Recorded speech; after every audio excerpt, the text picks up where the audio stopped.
kai norisi bulvių, nors bulvės praktiškai po žydėjimo, kai kas dar žydė, bet norisi savųjų, šviežių, tai kasim ir žiūrėsim, kokios bus.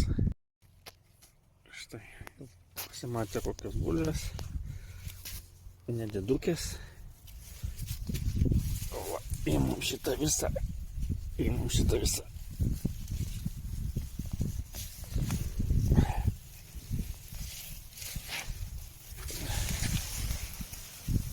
Štai, bulvytės, ką tik po žydėjimo.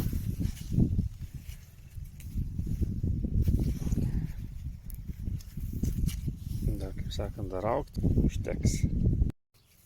Štai kokios viena kelmelė,